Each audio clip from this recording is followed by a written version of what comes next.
Yes dear students, आज कुछ विशेष है आपके साथ शेयर करने के लिए। यूं तो लाइफ में बहुत से लोगों से सीखने को मिलता है, लेकिन किसी के व्यक्तित्व में इतना कुछ विशेष होता है, ऐसा लगता है कि सब कुछ अनुकरणीय है। स्वयं गुप्ता, जिसने नीट में हाल ही में 658 मार्क्स लिए, आज कुछ समय उनके साथ, उनके परिवार के साथ रहने का अवसर मिला, तो उसके व्यक्तित्व में बहुत कुछ ऐसा कुछ देखने को मिला जिससे प्रतीत हुआ कि उसे तालीम का जो निज़ाम मिला है, तालीम का निज़ाम मीन्स जो सिस्टम ऑफ ट्रेनिंग उसे मिली टीचर से, पेरेंट्स से, ग्रैंड पेरेंट्स से, वो प्रेरणा स्रोत है। उसने बहुत कुछ सीखने लायक है। हमने उससे बातचीत में बहुत कुछ जाना कि कैसे उसने अपनी ये यात्रा शुरू की और वो कहाँ तक पहुँचे। पहले उन्होंने NTSC भी क्वालिफाई किया, KVPY भी किया और उसके बाद अब नीट में बहुत अच्छे मार्क्स लिए। लास्ट में उसका स्टडी रूम जो हमने देखा वो बहुत कुछ बताता था उसकी परवरिश के बारे में, कि किस तरह से जीवन में हम कुछ बने चाहे नहीं बने, कम से कम चीज़ों को अच्छे से मेंटेन करना, डील करना, और तौर तरीका जो था लाइफ का वो बहुत उदाहरण के लिए था। तो प्लीज़ आप इस वीडियो को पूरा देखें और इसमें बहुत कुछ सीखने लायक है। Yes, congratulations, Swam, for attaining 658 marks in NEET 2022. Thank you so much, sir. So, what is important for success? Sir, सबसे इम्पोर्टेंट चीज़ तो मेहनत ही है। जितनी ज़्यादा मेहनत कर सकते हो उतनी ज़्यादा मेहनत करो, एंड फिर उसके बाद अपना 100% देने के बाद तो हमेशा बेस्ट ही होगा। मीन्स बहुत बड़ी बात कही आपने। मीन्स हर चीज़ की जैसे कीमत होती है, तो कामयाबी की कीमत क्या है? मेहनत है। Yes, मेहनत sir, दे के हम exactly. कामयाबी को ले सकते हैं। हाँ, Exactly, बहुत sir. बड़ी बात है। और मोहित, उस दिन आप स्कूल में आए, अपने एक बहुत बड़ी बात की कि कंसिस्टेंसी ज़रूर बनी रहे। यस सर, कंसिस्टेंसी बहुत इंपॉर्टेंट है। बीच में कभी कभी जैसे ब्रेक हो जाता है कुछ, अगर हमारी जो कंसिस्टेंसी है ब्रेक हो जाती है, तो उसमें हम फिर से उसी फ्लो में आने के लिए हमें 1-2 दिन और एक्स्ट्रा लग जाते हैं, जिसमें काफ़ी टाइम वेस्ट होता है। तो कंसिस्टेंसी बहुत इंपॉर्टेंट है। ये गलती मैंने भी काफ़ी बार की अपनी प्रिपरेशन के टाइम पे, कि मैं काफ़ी बार बीच में कंसिस्टेंसी ब्रेक कर देता था, जिस वजह से मुझे उसी फ्लो में आने में काफ़ी टाइम लग जाता था दोबारा। मीन्स फ्लो जो है वो बना रहे, कंसिस्टेंसी जो है वो एक मतलब परपेचुअल एफर्ट्स के साथ चलती रहे, है ना? Yes sir. अदरवाइज फिर वो दोबारा उस जगह पे आने में समय लगता है। यस सर, और एग्जैक्टली। कुछ बेटा जो मैसेज आप और देना चाहें? और सर बस मेन चीज़ तो यही है कि मेहनत करनी चाहिए हमें, बस जितनी ज़्यादा हो सके उतनी ज़्यादा मेहनत। जी जी। और उसके बाद तो सब्जेक्ट वाइज बताना होता है कि कैसे क्या प्रिपेयर करना है।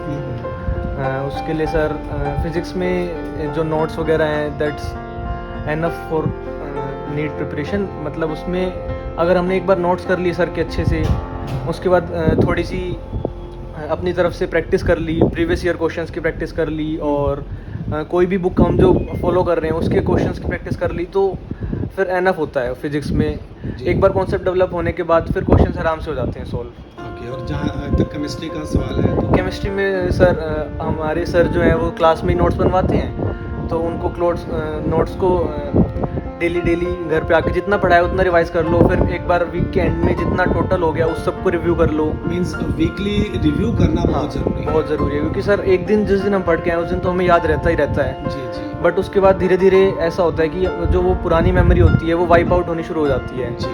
तो उसको एक बार हमें पूरा अच्छे से ध्यान रखना चाहिए कि एक बार रिव्यू लेते हुए चलें हम, कि बार बार वो जो पुरानी मेमोरी है वो हमारी वाइप आउट ना हो। बायोलॉजी में भी सर मेन चीज़ तो यही है कि NCERT पढ़नी है, कम्प्लीटली NCERT। उसके बाद उस NCERT को ही जितना बार पढ़ सको, जितनी बार पढ़ सको। अभी हमारे एग्जाम में सारे के सारे क्वेश्चन NCERT से थे, कम्प्लीटली NCERT। हार्ड फैक्ट है कि बायोलॉजी का जो भी एग्जाम में जो पैटर्न रहता है वो बेस्ड रहता है NCERT पे। यस सर, इवन केमिस्ट्री में भी और फिजिक्स में तो कॉन्सेप्ट होते ही हैं, तो उसमें तो मतलब ऐसी कोई ज़रूरत नहीं है कि NCERT को थ्योरेटिकली पढ़ना है, उसके क्वेश्चंस तो कर लो। अच्छा, जैसे हम लोग एग्जाम देते हैं, कोई टेस्ट सीरीज को हम अटेम्प्ट करते हैं, या आज एग्जाम में इतने मार्क्स आए, कभी कम मार्क्स आते हैं, कभी ज़्यादा आते हैं, तो उसमें आपकी ओर से क्या रिएक्शन रहता है? फर्स्ट जब भी रिजल्ट आया आपका, पिछले 2 इयर्स में आपने बहुत से टेस्ट में अपीयर आप हुए, उसमें कभी कम स्कोर आता, कभी ज़्यादा आता, तो उसके बाद क्या एनालिसिस ज़रूरी है? यस सर, टेस्ट का सबसे पहली बात तो कभी कभी होता है कि मार्क्स अच्छे आ गए, तो जब अच्छे मार्क्स आते हैं तो उसमें ओवर कॉन्फिडेंट नहीं होना चाहिए। हमारे SP सर हमेशा ये बात कहा करते थे कि इसमें तो अच्छे आ गए बट अगले में ला के दिखाना। कंसिस्टेंसी ज़रूरी है कि फर्स्ट आ रहे हो तो कॉन्सिस्टेंटली उसको मेंटेन करो उस रैंक को। तो वो चीज़ बहुत ज़रूरी है कि एक बार फर्स्ट आ गए तो उसका मतलब ये नहीं है कि अगले टेस्ट में ड्रॉप हो गया।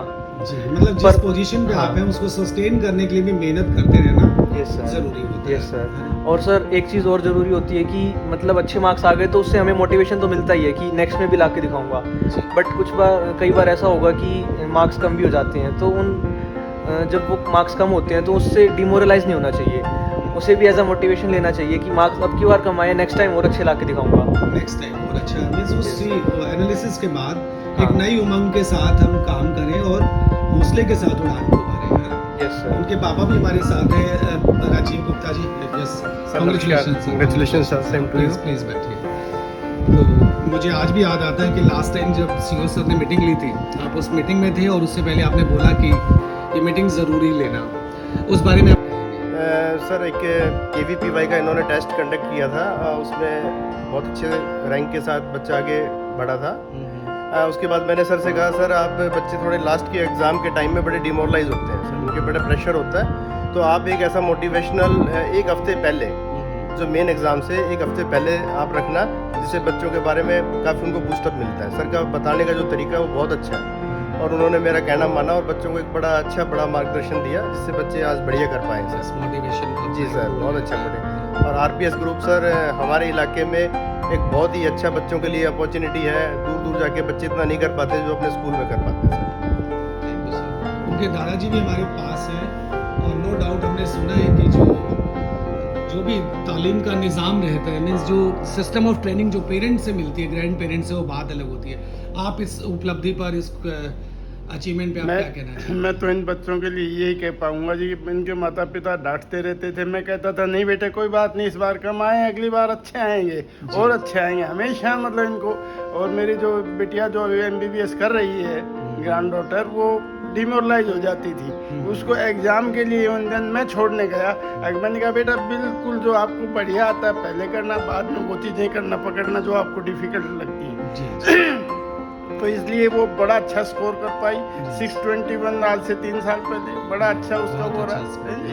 उस टाइम ना कोई कोचिंग थी ना। ऐसा आप क्या कहना चाहेंगे इस स्वयं की सफलता पे सर? इसमें बच्चे का अपना सेल्फ डिसिप्लिन, उसकी मेहनत और टीचर्स का मार्गदर्शन सब चीज़ पे करता है। जी हर चीज़ ज़रूरी है जीवन में, पढ़ाई के साथ उसका डिसिप्लिन भी उतना ही पे करेगा। जी। टीचर्स का मार्गदर्शन तो है ही जी। और हम आपको बहुत बहुत बधाई देते हैं। साहब आप उनकी मदर से बात करते हैं और बच्चों आपने देखा होगा, हमने एक आपसे टॉक शेयर की थी जब हम एग्जाम से पहले इनके घर आए थे, तो उनकी मम्मा ने बताया था कि कितने सिंसियरिटी से वो स्टडी करता है। तो मैम कितना समय वो पढ़ाई को देते रहे स्वयं? सर ऑलमोस्ट बहुत टाइम देते थे, 8-9 घंटे तो मैक्सिमम आप लगा लीजिए। हाँ जी। और क्या कुछ कहना चाहेंगे आप? आज आपको कैसा महसूस हो रहा है? मुझे बहुत गर्व महसूस हो रहा है अपने बच्चे पर कि इसने बहुत अच्छे से मेहनत की और उसका ये रिजल्ट है कि इस बच्चे ने टॉप किया है। जी जी। बहुत अच्छा लग रहा है और इस सब में आप लोगों की भी बहुत मेहनत है कि आप लोगों ने पूरा साथ दिया है, टाइम टू टाइम फोन पर भी घर पे भी आते रहे हो, तो पूरा आपने मेहनत की है। देखिए हमने उसमें एक अच्छी बात पाई जो सभी स्कूल के टीचर्स ने भी कहा होगा, हमने भी ये महसूस किया और बताया कि उसमें एक बहुत अच्छे संस्कार डेवलप हुए हैं कि जब भी उसका बात करने का जो लहजा है, जो तरीका है, वो बड़ा ही ईज़ है, चीज़ों को रखने का, मेंटेन करने का तरीका वो एक मुनज़्ज़म प्लानिंग के साथ है, मतलब एक बहुत प्रॉपर प्लानिंग के साथ करता है। तो ये सब चीज़ें उसने कहाँ से सीखी? दादा दादी से सीखी, आप लोगों से सीखी? बस सबसे यही तो ये कहते हैं ना कि विरासत में मिलती है ये सब चीज़ें। जी जी तो ये हमारे यहाँ सब स्टार्टिंग से, जैसे पहले पापा जी थे, दोनों भाइयों को देखते आए हैं सब, जी। इस पूरी फैमिली ही है हमारी। यस, तो ये डिपेंड करता है हाँ बच्चों में जो चीज़ें आती हैं वो विरासत में हाँ आती जी। हैं, उनका जो रवैया तौर तरीका जो है वो नो डाउट पेरेंट्स से, ग्रैंड पेरेंट्स से उनको मिलता है। थैंक्स यस डियर स्टूडेंट्स, आज हम फिर देखते हैं वो स्टडी रूम जहाँ पर स्वयं पढ़ते और अपने आप को प्रिपेयर करते एग्जाम के लिए, और आप देख पाएंगे कि कितना कुछ सीखने का है। This is the study room of Swayam Gupta and this is the particular board that he utilized quizzes, for his notes, for main points. आप बड़े गौर से देखो स्टूडेंट्स किस तरह से उन्होंने मेंशन किया। नो डाउट ये चीज़ें ज़रूर इम्पोर्टेंट रही होंगी। और इधर मैं देख पा रहा हूँ कि वो सिलेबस कंप्लीशन को, इसको आप गौर करना बेटा, इस शीट को, syllabus completion report prepared by self, खुद के द्वारा जो बच्चे रिपोर्ट तैयार करते हैं कि मैंने क्या क्या कर लिया, क्या मुझे करना बाकी है, कितना समय में पढ़ूंगा। और अगर आप गौर करें तो ये देखो structure of atom, yes, you just see and you will be able to learn a lot कि कैसे इक्विलिब्रियम आप देख पा रहे हैं, थर्मोडायनामिक्स। बेटा इसे हम लगन कहते हैं, इसको हम जुनून कहते हैं ना। और जो लगन और जुनून से बच्चे आगे बढ़ते हैं, ये मैं क्यों इसको फोकस कर रहा हूँ, सिर्फ आपके लिए है। जो आपने बोला कि स्वयं किससे मिलने जाना, तो आप वो नोट करके आना। ऑक्सीडेशन आप देख सकते हैं, yes, just to see and learn a lot. और जैसे मैंने आपको पहले बोला था कि मुझे बहुत कुछ सीखने को मिला, चीज़ों को कैसे तरीके से रखा जाता है। अब आप देख रहे हैं ना, जस्ट यू सी। मैं लास्ट टाइम भी बेटा आपको दिखाया था कि कैसे वो अपने बुक्स को रखते हैं। हालांकि आज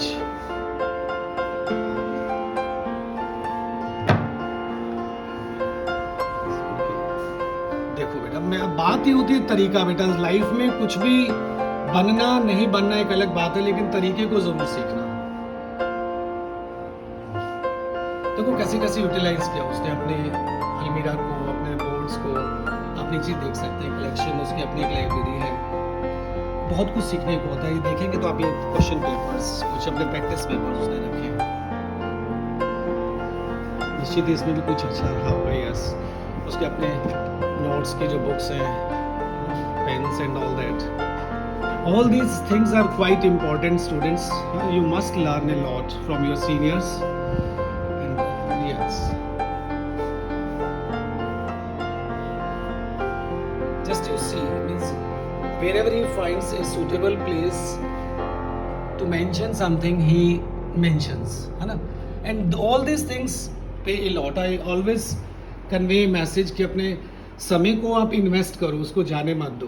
और ये छोटा छोटा ही समय का इन्वेस्टमेंट है, लेकिन वो फ्यूचर में आपको पे करता है। हम देख पा रहे हैं उनके दादाजी को, उनके अंकल को, पापा को, मम्मा को और स्वयं को। Thanks a lot. Yes, beta, Swam, you qualified NTSC, you qualified KVPY, and right now you have attained success in NEET by scoring 658. What is all about success? Success एक कांस्टेंट हमारा effort होता है, जो कि एकदम से नहीं मिलेगा कभी भी। हमें स्टार्टिंग से ही सोच के रखना है कि मुझे कुछ बड़ा करना है। तो स्टार्टिंग में जब हम स्टार्ट करने की सोचते हैं कि कैसे क्या करूँगा, कुछ समझ नहीं आता कि कैसे स्टार्ट करना है, कुछ करना है, तो थोड़ा एक प्लानिंग और एक स्ट्रेटेजी को बनाना बहुत ज़रूरी है। और उसके बाद उस स्ट्रेटेजी पे स्टिक करना ज़रूरी है। उससे ज़्यादा ज़रूरी कि उस स्ट्रेटेजी को हमें उस पर स्टिक करके रहना है, कि बार बार चेंज नहीं करना। बार बार चेंज करने से क्या होगा, टाइम वेस्ट होता है। हम सोचेंगे कि बार बार मैंने एक बार थोड़ा सा ट्राई किया, उसके बाद मैं दोबारा कर रहा हूँ कुछ, फिर मैं उसी फर्स्ट चैप्टर से दोबारा स्टार्ट कर रहा हूँ। फिर वो ऐसा होता है, स्टार्टिंग वाला तो रिवाइज होता जाता है, बट एंड वाला थोड़ा सा वीक रह जाता है। तो ये ज़रूरी है कि हमें कॉन्स्टेंटली मेंटेन करके रखना है अपना वही स्ट्रेटेजी को। उससे बहुत हेल्प होती है कि हमारे जितने भी टॉपिक्स हैं वो जल्दी जल्दी क्लियर होते हैं और कांस्टेंट वे में क्लियर होते जाते हैं। दूसरी चीज़ ये है कि बहुत ही मैनेज वे में करना चाहिए। अगर हम थोड़े से भी अनमैनेज हो जाते हैं ना, अनमैनेज होने से क्या होता है कि हमें समझ नहीं आता कि मैंने क्या कर लिया, क्या नहीं किया। तो उससे ना लास्ट में समझ नहीं आएगा कि रिवीजन कैसे करूँ। तो मैनेजमेंट इज़ वेरी इंपॉर्टेंट। बहुत अच्छी बात है कि हट के बात करो ना, कि प्लानिंग करें, स्ट्रेटजी अपनाएं, और ये सब मैनेजिंग योर स्टडीज उसका एक हिस्सा है। बहुत बड़ी बात है, उसे बार बार चेंज ना करें, उसी पे हम कंसिस्टेंट रहें और उसको आगे लेके चलें। और एक और चीज़ है कि एनसीईआरटी बहुत ज़रूरी है। तीनों सब्जेक्ट के लिए आपको एनसीईआरटी पे स्टिक करना है, उसके बाद आपका नीट इजीली क्वालिफाई हो जाएगा। गुड बेटा, थैंक यू बेटा।